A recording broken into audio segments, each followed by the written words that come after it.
Hi friends, welcome to Telugu ఎంటెక్ trader. ఈరోజు నేను ట్రేడ్ తీసుకున్నాను. సో మార్కెట్ అయితే ఈరోజు నిఫ్టీ ఎక్స్పైరీ, సో బ్యాంక్ నిఫ్టీలోనే ట్రేడ్ చేశాను.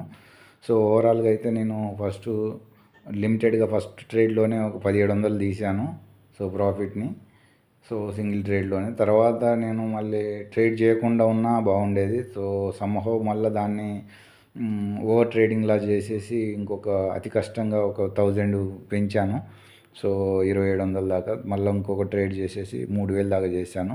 సో అప్పటికి సైలెంట్గా ఉండి కిల్స్ ఇచ్చేసి ఉంటే బాగుండేది. కానీ మళ్ళీ నేను ఓవర్ ట్రేడింగ్ 3 o'clock టైంలో 2:30 తర్వాత మళ్ళీ రీఎంటర్ అయ్యాను. మార్కెట్ ఏమో వి షేప్ రికవరీ చేసుకుంది, నేనేమో కిందికి ఎంటర్ అయ్యాను. సో మళ్ళీ వస్తుందేమో సడన్గా స్టాప్ లాస్ పెట్టి ఎగ్జిట్ అయిపోయినా నా ప్రాఫిట్ నాకు ఉండేది. కానీ అలా హోప్ బేస్డ్గా హోల్డ్ చేసి ఉన్నాను. సో 2 లాట్స్ తోటే మార్కెట్ అలాగే వెయిట్ చేస్తున్నా. సో ప్రాఫిట్ కాస్త నెగిటివ్లోకి వెళ్ళిపోయింది. 3000 కాస్త 3000 లాస్లోకి వెళ్ళిపోయింది. సో అది ఏ విధంగా అనేది నేను ఇప్పుడు చూస్తాను. ఇదంతా సైకలాజికల్ మైండ్ గేము. సో చాలా జాగ్రత్తగా కంట్రోల్డ్గా ఉండడం అనేది చాలా ఇంపార్టెంట్. లేదంటే చిన్న చిన్న మిస్టేక్స్ వల్ల బిగ్ లాసెస్లోకి వెళ్ళిపోతాము. సో చిన్న క్యాపిటల్ యూజ్ చేశాను కాబట్టి నేను అది 3000 ప్లస్ ఉంటుంది. అదే 1 lakh క్యాపిటల్ యూజ్ చేస్తే అదే దానికి తగ్గట్టుగానే 20-30 వేలు లాస్ అయి ఉండేవాడిని. సో 20,000 తోటి యూజ్ చేస్తున్నా కాబట్టి. బట్ చిన్న క్యాపిటల్ అయినా పెద్ద క్యాపిటల్ అయినా కానీ మనము లిమిటెడ్గా ట్రేడ్స్ తీసుకోవటము, లిమిటెడ్గా కంట్రోల్గా కొన్ని రోజులు చేయడము, మేబీ 2-3 months 1 month మొత్తం కన్సిస్టెంట్గా ఉన్నామా లేదా, తర్వాతనే సెకండ్ గేర్కి వెళ్ళడం. సెకండ్ మంత్లో కూడా కొద్దిగా మంచిగా కన్సిస్టెంట్గా ఉన్నామా, తర్వాత కొద్దిగా లాట్ సైజెస్ పెంచుకుంటూ డిసిప్లిన్గా ఉంటేనే తర్వాత థర్డ్ మంత్లో కొద్దిగా క్వాంటిటీస్ పెంచడం, ఓవర్ ట్రేడింగ్ చేయటం అనేటివి చేయాలి. సో ఎప్పుడైతే మనం కన్సిస్టెంట్గా లేమో, ఫస్ట్ మంత్లో మనం రెగ్యులర్గా అంటే ప్రాఫిట్స్ లాసెస్ అనేటివి సరిగా లేవో, సో మనం కంట్రోల్డ్గా వెళ్ళడం అనేది, సైకలాజీ మీద ఫోకస్ చేయడం అనేది చాలా ఇంపార్టెంట్. సో అట్లయితేనే మనకు కొంత మైండ్ సైకలాజికల్గా స్ట్రాంగ్గా ఇంప్లిమెంట్ చేయడం, ఎగ్జిక్యూట్ చేయడం అనేది ఉంటుంది. లేదంటే మనం ఎడిక్షన్లోకి వెళ్ళిపోతాము, ఎక్కువ ట్రేడ్ తీసుకుంటాము, సో ఓవర్ ట్రేడింగ్ చేస్తాము. సో సైకలాజీ మొత్తం డిస్టర్బ్ అవుతుంది. మనం ట్రేడ్ ప్లాన్ మొత్తం ఎగ్జిక్యూట్ చేయాల్సింది కూడా చేయము. సో అది కొద్దిగా బ్యాలెన్స్డ్గా ఉండాలి. ఎడిక్షన్లోకి వెళ్ళకుండా కంట్రోల్డ్గా ట్రేడ్ చేయడము, ఆపర్చునిటీస్ వస్తేనే ట్రేడ్ చేయడం అనేది చేయాలి. ఒకవేళ మిస్టేక్ చేసామా తర్వాత సైకలాజికల్గా, ఇప్పుడు నేను ఆల్రెడీ మొన్న ఒకసారి 11,000 ప్లస్ లాస్లోకి వెళ్ళింది. తర్వాత మళ్ళీ ఒకరోజు గ్యాప్ ఇచ్చాను. తర్వాత మళ్ళీ 2 days కంటిన్యూస్ ప్రాఫిట్ వచ్చింది. ఈరోజు ప్రాఫిట్ని కట్ చేసి ఉంటే ఈరోజు కూడా కంటిన్యూస్ ప్రాఫిట్లో ఉండేటండి. కొద్దిగా ఓవర్ ట్రేడింగ్ చేయడం వల్ల ఈరోజు లాస్ వచ్చేసింది. సో ఇప్పుడు నా మైండ్ గేమ్ ఎలా అనేది, నా మైండ్ గేమ్ని నేను ఎలా వాడతాను, ఎలా కంట్రోల్డ్గా మళ్ళీ రీబౌండ్ చేయాలంటే నేను ఏం చేయాలనేది ఇప్పుడు నాకు బిగ్గెస్ట్ ఛాలెంజ్, టాస్క్. సో దాన్ని ఏ విధంగా చిన్నగా ప్రాఫిట్లోకి మళ్ళీ నేను దీన్ని ఏ విధంగా నేను ప్లస్లోకి తీసుకొస్తా, ఎన్ని రోజుల్లో ప్లస్ తీసుకొస్తా అనేది ఇది biggest challenge to me. So అది ఫ్రెండ్స్, మీకు చూడండి, వీడియో ఎండ్ దాకా చూడండి. ప్రాఫిట్ అంతా ఎట్లా లాస్లోకి వెళ్ళింది అనేది మీకు అర్థమవుతుంది.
సో అది ఫ్రెండ్స్. సో ఇంకా లాస్ట్ని కట్ చేయకపోవడము, తర్వాత 9 అది చూసేసి డైరెక్షన్ని లాస్ట్ దాకా ఎండకుండా ఓప్ బేసిస్లో అందులో లీనమైపోవడం వలన ఈ మిస్టేక్ జరిగింది.